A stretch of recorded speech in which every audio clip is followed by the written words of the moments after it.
Ouça agora Porção Diária, um devocional para a vida.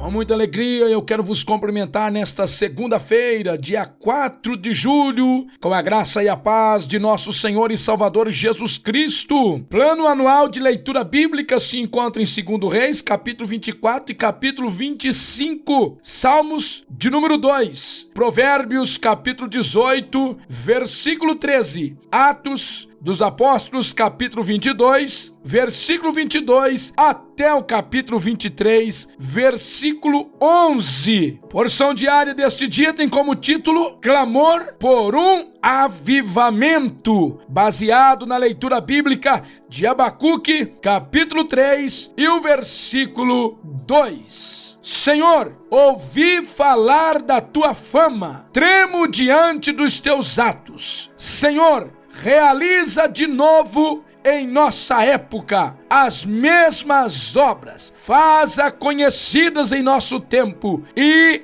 em tua ira lembra-te da misericórdia.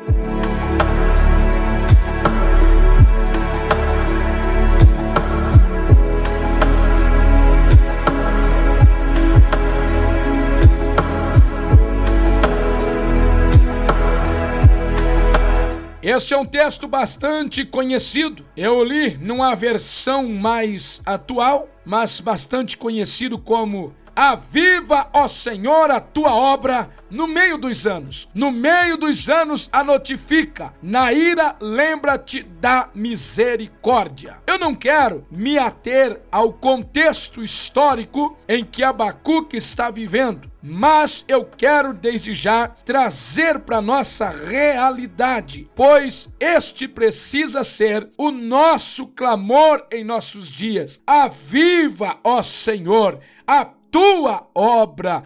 Se este for o nosso clamor, se esse for o nosso desespero, se essa for a nossa busca, muitas coisas mudarão, muitas coisas tomarão um outro rumo. Quando eu olho para a história da igreja, começando pelo livro de Atos dos Apóstolos, nós podemos ver a igreja vivendo grandes avivamentos. Eu vejo um avivamento em Jerusalém após o dia de Pentecoste. Eu vejo um avivamento em Samaria, em Antioquia, em Éfeso, enfim, em outros e outros lugares. E de lá para cá, são muitos os relatos da obra vivificadora do Espírito Santo na história da igreja. Como, por exemplo, na Alemanha, com a Reforma Protestante no século XVI, na Inglaterra, no século XVIII, entre os negros zulus da África do Sul na década de 60, na Coreia do Sul nestes últimos tempos, e mais recente talvez seja o da década de 90, num grande avivamento em Toronto, no Canadá. Enfim, posso olhar para os Estados Unidos em 1734, quando houve uma consciência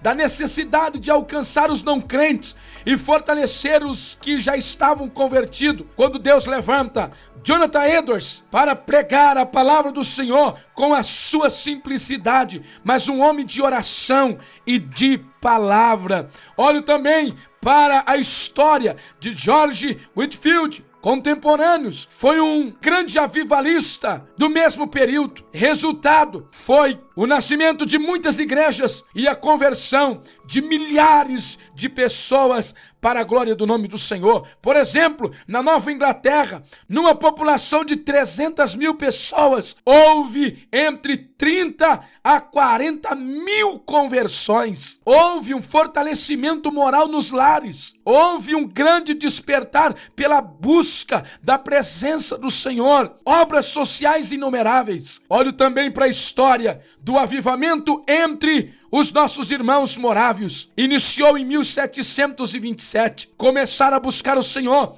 com oração e busca pela presença e pelo derramar do Espírito Santo sobre a igreja. Quando começou a acontecer, começou a haver choro, quebrantamento, manifestações até entre as crianças. Os nossos irmãos morávios iniciou um propósito de oração contínua que durou por mais de 100 anos, 24 horas por dia, ininterruptamente. Não posso deixar de citar o avivamento que Deus fez através dos irmãos Wesley na Inglaterra. Foi estes instrumentos de Deus para mudar a história da igreja. Homens de oração que deu ênfase ao estudo da palavra de Deus, opôs-se a muitas coisas dos seus dias e viveram um grande mover do Espírito Santo. Chegamos ao século XIX, aonde eu posso ver Charles Finney, um homem poderoso na pregação, oração e de testemunho. Igrejas inteiras foram renovadas através da presença do Espírito Santo na vida deste homem. Nasceram novas comunidades. Homens começaram a deixar os seus vícios e abandonar os seus pecados para viver na presença de Deus. Também vejo, neste período, Charles Spurgeon era apenas um professor de crianças na escola bíblica dominical, mas viu muitos pais se converterem com o testemunho dos filhos. E esse avivamento nasceu na Inglaterra através desse homem e alcançou muitos outros países. O homem que pregou uma mensagem extraordinária. Posso ver também, fazendo parte desse mesmo período do século XIX, eu vejo Moody, um homem também cheio do Espírito Santo nos Estados Unidos da América. Calcula-se que através do ministério e do mover do Espírito Santo de Deus na vida deste homem, cerca de 500.000 pessoas se entregaram a Cristo através da mensagem pregada por Moody. Iniciou uma escola bíblica dominical com apenas 12 crianças e em poucos anos havia uma escola com 12.000 crianças ouvindo o Evangelho. O meu clamor, e que seja o seu clamor, e unidos em oração, para que o Senhor derrame do seu Espírito sobre nós, para que possamos, como igreja e povo brasileiro, experimentar mais uma vez o fogo abrasador do Espírito Santo, que nos purifica e nos santifica para uma vida cristã de obediência à sua palavra, e somente assim nós iremos viver em uma sociedade transformada e liberta da corrupção e do pecado a qual nós estamos vivenciando dia após dia. Viveremos igrejas cheias do Espírito Santo de Deus, salvação de almas, restauração de famílias,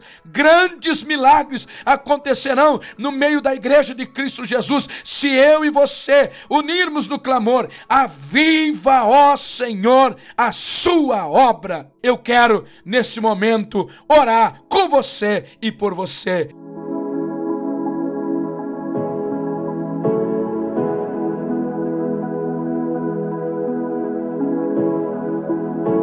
Deus, eu estou diante da tua presença, em o nome do teu Filho Cristo Jesus, clamando a ti, Senhor, neste dia, juntos com os meus irmãos que estão sendo despertados a te buscarem de novo, a clamarem de novo, pois queremos viver, Senhor, um grande avivamento em nossos dias, um despertamento espiritual. Acende de novo a chama em tua igreja em nossos dias. Venha sobre nós com a tua unção, com teu poder e com a tua preciosa graça. Em o nome de Jesus, permaneça conosco, nos dando a semana de bênção e de vitórias. Em nome de Jesus oramos e te agradecemos. Deus te abençoe e tenha um ótimo dia. Em o nome de Jesus.